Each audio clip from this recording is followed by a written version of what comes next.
আমাদের পদ্মা নদীর দৃশ্য। আর আমরা যে নদীতে অবস্থান করছি, যে নদীর ধারে, এই নদী সম্পর্কে আমরা জানি যে নদীর নাম হচ্ছে পদ্মা নদী। এই নদীটা কিছু দূর গিয়েই এইদিকে গিয়ে বাংলাদেশে প্রবেশ করেছে। সামনে ওই বটতলাতে গাড়িটা পার্ক করে মানে ওই ছায়াতে ওনারা নৌকো আছে, নৌকোর পাশে বসতে পারি। চলো সেখানেই যাওয়া যাক। এগিয়ে যাই পদ্মা নদীর ধারে এবং নদীর জল স্পর্শ করি। চলো মেকাইল, আমরা এগোই। সরার টেকনিকটা দেখো, একটু এখানে কাছে থেকে একটু এটা দেখিয়ে দিয়ে কিভাবে মাছ তোমাকে এটা দেখাই। এই দেখো এখান দিয়ে মাছ প্রবেশ করবে, কিন্তু মাছ ভিতরে ঢুকে গেলে আর বাইরে বেরোতে পারে না। এবং তুমি কি এই মাছের কাঁটা খেয়েছো মাছ ধরতে গিয়ে? হ্যাঁ হ্যাঁ হ্যাঁ হ্যাঁ, অনেক খেয়েছি। জিওল মাছের কাঁটা, ও কি ব্যথাদায়ক। আপনি আগে এই নদীতে স্নান করতে এসেছি, হ্যাঁ, যখন নদীর মতো ছিলাম তখন, কিন্তু বড় হয়ে যাওয়ার পর আমাদের আর স্নান করতে আসা হচ্ছে না। সাংসারিক ফ্যামিলি নিয়ে ব্যস্ত। নদীর ধারে বসার যে অনুভূতি, সেটা তো প্রকাশ করতে পারি না। বাবুরা একটু তোমরা একটু সাথ দিও, গানটা মাস্টার যেহেতু বলছে আমাদের, দুটো লাইন বলি একটু, তাহলে শুরু করি। কি বলো? আমার মন বসে না বাড়িতে, চেপে হোন্ডা গাড়িতে, তাই তো এলাম নদীতে, তাই তো এলাম নদীতে। নদীর ধারে বসে আমার খুবই ভালো লাগে, দুঃখ শত ভুলে আবার বাঁচার স্বপ্ন জাগে। কেমন একটা মাছ ধরছে নদীতে, আমি ভাবছি ওদের সাথে একটু আমি যোগ দিব, কারণ ইন্দাদুল জুতো পরে এসছে এখন। আমি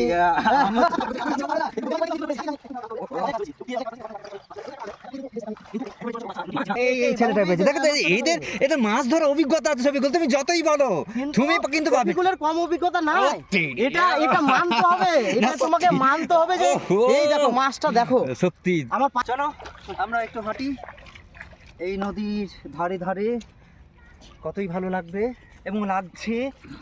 কিন্তু আমার জুতোটা কিন্তু খারাপ হয়ে গেল, কাদা ভরে গেছে সবিকুল। এটা একটু আমাদের একটু বুদ্ধি করে আসতে হতো, বুদ্ধি করে আসতে হলেও কিন্তু বাড়ি গিয়ে মনে হচ্ছে এর জন্য আমাকে কথা শুনতে হতে পারে সবিকুল। কথা শুনতে একটু হবে, কারণ বউকে আবার খাসতে হবে। তোমার কি মনে আছে ক্লাস 8-এ আমি 600 মিটার রানে ফার্স্ট হয়েছিলাম, আর তুমি আমার সাথে লাগার চেষ্টা করছো? কোথায় ফার্স্ট, ওটা বাদ দিয়ে দাও। বর্তমান আমার অবস্থা দেখা তোমার অবস্থা দেখে যদি একবার হয়ে যায়।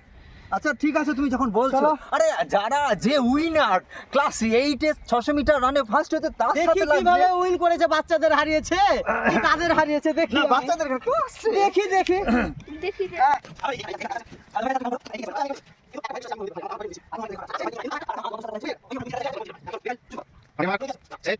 ভালো করে দেখো। গো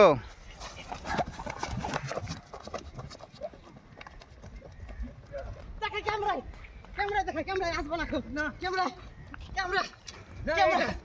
এই যে ভুড়ি, ও বলছিল ভুড়িতে পারবে না, দেখো আমি ভুড়ি দোষ, তুমি পিছ, আমি পিছিয়েছি, আমি পিছিয়েছি, সবাই দেখেছে। না কত বড়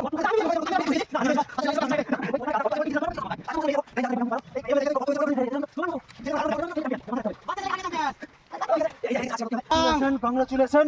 থ্যাংক ইউ। বাচ্চারা তোমরা শিখে নাও, জীবনে চলতে গেলে হার জিত লেগেই থাকবে। তুমি যদি হেরেও যাও দুঃখ করবে না, অন্যজন জিতেছে তার আনন্দে তুমি আনন্দিত হবে, বুঝতে পেরেছো? আনন্দিত হবো গো, না আনন্দিত হতে হবে। চলো, এবং পরের বার ওকে চেষ্টা রাখতে হবে যে ও ফার্স্ট হবে। হ্যাঁ এটা করতে পারো, অবশ্যই আনন্দ করতে হবে। Thank you. তো ঠিক আছে, কংগ্রাচুলেশন। পরের বার দেখবো প্লেন জায়গাতে হলে। এই দেখেন ভুড়ি নিয়ে দৌড়ে যেতে হাঁপাচ্ছে, এই তো হচ্ছে অবস্থা। না যাই হোক সবিকুল, আমরা তো ফিরবো। তো আমাদের এখানে যে বাচ্চাগুলো রয়েছে ওরা বলছিল কিছু একটা খেলি আমাদেরকে দেখাবে। তো হ্যাঁ,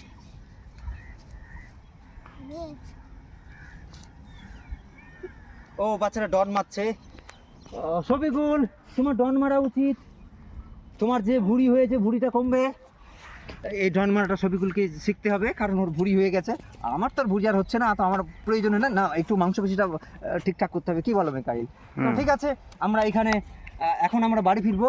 হ্যাঁ, তারপরে পরের ব্লগে আবার হবে। আমাদের ব্লগটা এখানে শেষ করতে হবে, আর বেশি দূর যাওয়া ঠিক হবে না। দর্শকরাও দেখছেন, ওরাও হয়তো একটু বিরক্ত বোধ করতে পারেন। পরের বার আবার দেখা হবে। কি বলো সবিকুল, আর কিছু বলবে তুমি? না সবিকুল এখন ক্লান্ত, ওই যে দৌড়িয়েছে ভুড়ি নিয়ে।